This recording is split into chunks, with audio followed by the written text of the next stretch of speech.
Hello, this is Simracing Corner and my review for the Realteus ForceFeel. First things first, please make sure you have read the message at the beginning of the video, as it is very important if you have any interest in buying this product. In the summary at the end, we'll talk about this in more detail. But for now, we're going to move on to the subject of the video, being the review of this product. The ForceFeel is a cushioned seat pad which you place on your gaming chair. It features 8 haptic actuators sandwiched between foam and covered by a synthetic leather cover, and all stitched together. You could compare this to a consumer vibrating massage seat, but instead of a relaxing muscle massage, we're getting dynamic special effects from the driving or flight simulator game, transmitted through the ForceFeel haptic actuators that vibrate and pass these physical effects against your body through the seat. This should enhance the experience with effects in real time associated with what's happening in the game. Imagine feeling the bumps going over curbs, collisions, the engine revs, locking the tyres, and so forth. That's what it does in a nutshell, essentially force feedback from your seat. These are segments from my published unboxing video from a while back. There's a link in the description if you want to watch that one in full. But for now, let's take a closer look at the Realteus ForceFeel after 4 weeks of use. As you can see, we have a few creases, the result of folding into the curve of my Simrig chair, and that's quite normal. Other than that, the seat material has held up perfectly well with no signs of any wear. However, one of the straps, the lower chair retention strap, has broken away, and this was not a wear and tear break. That strap is under very little stress and basically due to poor stitching of the strap. The problem, from what I can tell, is the edge of these types of straps are naturally frayed, and if they are not stitched in properly, can pull away from the stitching. The stitching is not damaged, it is just the strap. I checked all the other seat straps and so far seem to be securely attached to the cover. Fortunately, the top straps are the most important ones, and those are the ones which are still fine. But I am a bit concerned about the long-term durability of how those straps are attached to the ForceFeel, and we'll look at this again later once we've got this back on the seat. On one edge of the ForceFeel we have 2 cables poking out. One is for power and another one which the controller box hangs off. This has a dial for controlling the overall strength of the effects. It's also the on-off button. This then leads to a cable that splits off at the end with a USB plug, 3.5mm audio in jack and audio out socket.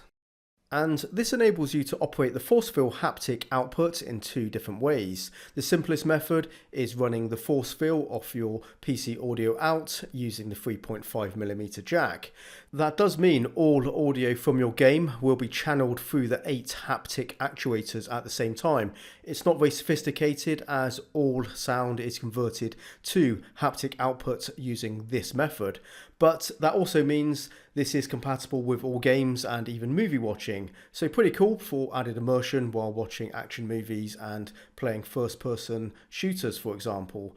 As your audio is being hijacked by the ForceFeel, the audio out socket is a pass-through for headphones or speakers, so you can still listen to audio at the same time. Option 2, and by far the better option, is connecting your ForceFeel to your PC using the USB plug. And this also means there is no need to use the audio jack. Through USB and using some additional software, you can tune specific effects and direct those effects to individual actuators. For most users, the software will be SimShaker, which is included on the CD-ROM, which comes shipped in a box. Realteus will provide a serial code via email when you buy the ForceFeel.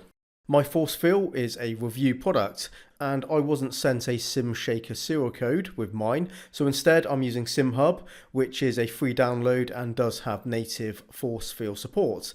And it works really well, so I didn't have any need to get things working with SimShaker anyway.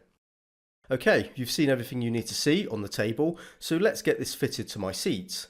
The ForceFeel should fit and mould into the contour of any chair. I felt the protrusions of the actuators for the first couple of days, but after breaking it in over these sessions, the only ones I can feel slightly now are the 2 at the front under the thighs. I don't find this to be uncomfortable, it's just a feeling of a couple of small bumps. They are covered by foam, so it's not a hard surface.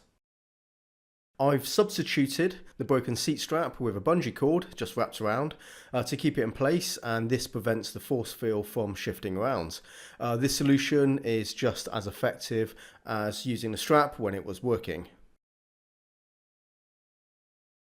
The top straps do come under stress when sitting on the ForceFeel, so you should leave some slack in the straps to reduce the possibility of them breaking off the seat pad. This is the only obvious weak point of the build quality of the ForceFeel. Everything about the product seems well made otherwise, so yes, I would like to see better reinforcement of the straps connecting to the pad. Yeah, so you need to be very, very careful about that. So I came up with this idea using bungees again. They are used as a stress relief on the straps. So they stretch out when the straps come under load, ensuring a minimal amount of fatigue on the stitching. This has been working really well, so I'll probably look at tidying this up and making it a permanent modification.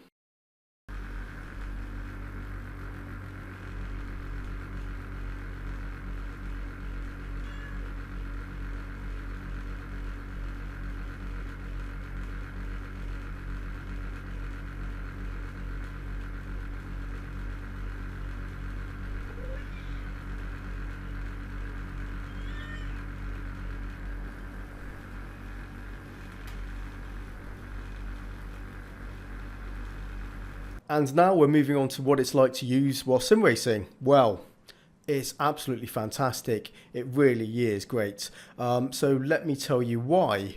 We have these 8 haptic actuators which are all working together and independently passing through different effects from the game. And it's very effective and convincing. The vibrational effects, the physical feel that you experience through your seat is quite similar to Bass Shaker Tactile, in fact, which is something I've covered quite a bit on the channel with my DIY setups. But the ForceFeel actuators are actually better at producing tactile effects through my seats than any Bass Shaker setup I've experimented with. With the ForceFeel, tactile effects feel stronger than my Bass Shakers because the actuators are just a few millimeters from my body. I'm getting the full effect of those haptics, there's no loss. Although Bass Shakers are more powerful, they are impeded by having to pass through the structure of the sim rig.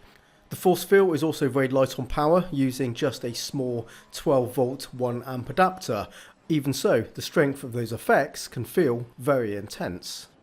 In the SimShaker software, or SimHub, which I already mentioned is what I'm using, we can direct and tune effects to separate or multiple motors, and this versatility produces a rich and varied application of effects coming through different parts of the seat.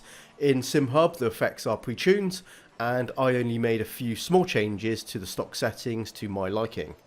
Stereo positional effects come through the pad clearly. So for example, a tyre going over a washboard curb, you get that strong jackhammer pounding felt on the correct side of the seat, and this applies to all other effects too. The quality of the vibrations coming from the haptic motors is distinct and you're able to pick out what those vibrations mean. So great for immersion and quite informational as well. So if you need some help to know when you're locking the tyres, you can get that from the feedback from your ForceFeel.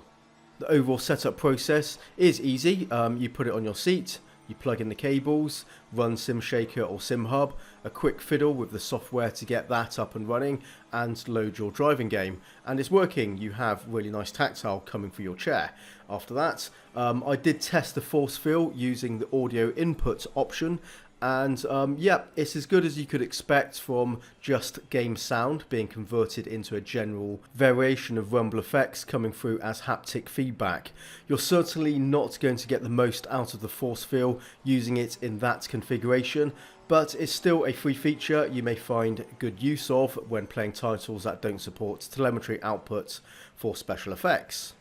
This is a product designed to add immersion to simulation games, and the performance is outstanding. It does everything it's supposed to do. The quality of the tactile effects have exceeded my expectations.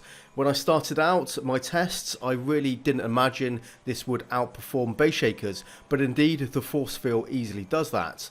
But Bass Shakers are still a great option and I continue to use them as well. They are still awesome. So for $200, do I think the ForceFeel is a fair price worth paying for the enhanced sim racing sensation? Yes, I do. It's definitely worth it. So a big list of pros, so let's move swiftly on to the cons, as there are some. So don't consider throwing your money into one of these until you've heard the rest of what I have to tell you. So the first con is the comfort. When you install this, you do know you're sitting on something different. It's not adversely uncomfortable, it's padded in the right places, but it's not as comfortable as my seat when it's not on there. But I will add, I had no problem using it for hours on end, it was just fine. Secondly, the ForceFeel is covered by a synthetic leather type material. It offers good durability over time, but there is heat build-up. It's like sitting on a leather sofa. In cool conditions, it's just fine, but could become hot and sweaty in summer. Next, those straps. One broke off mine, I showed you that earlier. And yes, I am concerned about the durability of how they're attached. It could be a problem for me, it could be a problem for you in the future, so you do need to be wary about that. The next con is the possibility of motor failure. None failed on mine, yep, everything was working all the way through, but I was just thinking, we have these 8 individual motors, and if one were to die in the future, it would spoil the overall effect with a dead zone. And even if I could source a replacement motor, I wouldn't say it would be an easy fix to do yourself without damaging the internal foam padding. There is a small zip opening at the back, but you simply can't reach in and get to the motors directly. The way it's sandwiched in, it is actually quite difficult to reach all the components. And the biggest negative of them all is Realteus, the company itself, the company that produces and sells the ForceFeel directly to the end user. At the start of the video, I put this message up there for a really good reason. As it stands currently and historically, when you buy this product, it's only on a pre-order basis, and you'll have no idea if and when it will be delivered to you. Check out the comments below the video and also my unboxing video. You will read some very negative feedback from customers who are still waiting after several months and in excess of a year after paying for this product. They haven't received what they paid for. It's a very bad situation. But to balance that out, there are some comments from people who did buy and receive theirs after a lengthy wait. But there is absolutely no indication on the Realteus website what the lead time could be on any pre-order. And yes, also people have expressed problems getting replies to emails.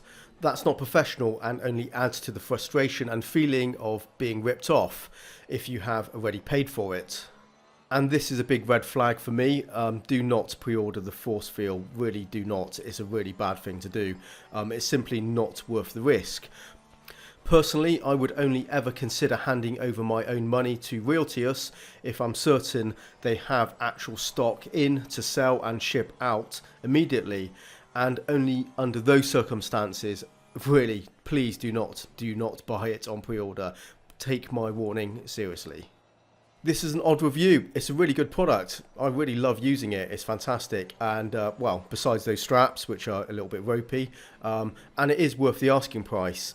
So yeah, I recommend this product, or the concept of this product, let's say, but do not buy it on pre-order. Seriously, again, it's if it's only available on pre-order, you'll have no idea if and when you'll get it. It's an ambiguous situation. Why bother, right? So yeah, be careful. I do hope that anyone who has pre-ordered and is waiting does get theirs, and in the future maybe Realteus will have sorted out all of these issues and becomes a trustworthy business to deal with. If you're watching my review in 6 months or a year or 2 after the published date, maybe things have improved, maybe they're the same or even worse. But yeah, hopefully better, of course. Yeah, just keep an eye on the comments and you will find useful feedback from people who have bought the product. And this may help you get an idea of the current situation. Also, you should be able to find posts on sim racing forums talking about Realteus as well. Okay, well, there you go. And that is the end of my review for the Realteus ForceFeel, a mixture of the good, the bad and the ugly. And yep, so that's my job done here, and I hope you found this review useful. Please drop your feedback below the video. As always, I'll be back soon with something new, so until then, happy simming and bye bye for now.